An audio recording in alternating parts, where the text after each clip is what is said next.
সব রকমের জুলুম থেকে সুরক্ষিত থাকবে, এটা মদিনা সনদের মধ্যে বলে দেওয়া হয়েছে। নাম্বার 5, ফাসলুল কাযায়া ওয়া ইকামাতুল আদলি লিইআতাই কুল্লি জি হাক্কিন হাক্কাহু।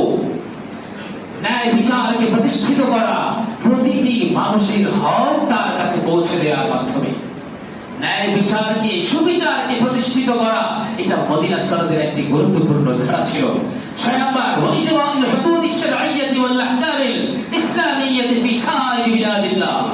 এবং শরঈ দণ্ডবিধি এবং ইসলামী জীবন ব্যবস্থাকে আল্লাহ তাআলার পুরো জমিনের মধ্যে জারি করা, বাস্তবায়ন করা, এটা ছিল 6 নম্বর গুরুত্বপূর্ণ ধারা মদিনা সনদের মধ্যে। তাহলে শরিয়া আইন মুসলিম দেশের মধ্যে বাস্তবায়িত হওয়া, এটা মদিনা সনদের ভিতরের কথা না বাহিরের কথা? ভিতরের কথা। এই জন্য মুসলমান যদি আমরা নিজেদেরকে দাবি করি শরিয়া আইন বাস্তবায়ন করার উদ্যোগ নেওয়া প্রতিটি মুসলমানদের ঈমানের দাবি। 7 নম্বর, আত-তাআউনু আলাল বিররি ওয়াত তাকওয়া। সৎ এবং ভালো কাজের ব্যাপারে একে অপরকে সহযোগিতা করতে হবে।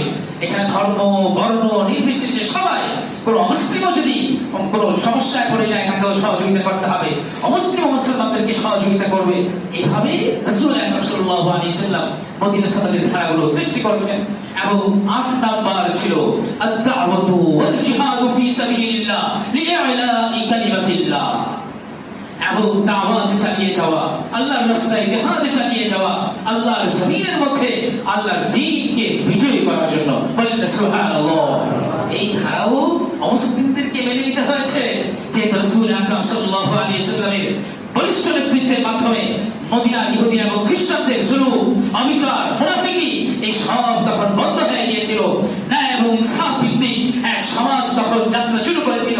এই জন্য এই সকল ধারার মধ্যে স্বাক্ষর করে তারপরে সবাইকে নিয়ে রাসূল মদিনা সনদের মাধ্যমে মদিনায় একটি শান্তিপূর্ণ রাষ্ট্রকে প্রতিষ্ঠা করেছিলেন।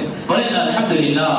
এই জন্য যদি আমরা মদিনা সনদের দিকে ফিরে যাই, আল্লাহ রাসূলের মদিনা সনদের ধারাগুলো সামনে রেখে আমরা সকল ধর্ম বর্ণ এবং জাতি গোষ্ঠীকে সামনে রেখে সকলের স্বার্থকে সংরক্ষণ করে আমরা যদি এই দেশকে পরিচালনার সিদ্ধান্ত নেই, ইনশাআল্লাহ দেশের ভিতরের জালিমরাও সাবধান হয়ে যাবে, বাহিরের শত্রুরাও সাবধান হয়ে যাবে এবং দেশের সীমান্তকেও আমরা সুরক্ষিত রাখতে পারবো।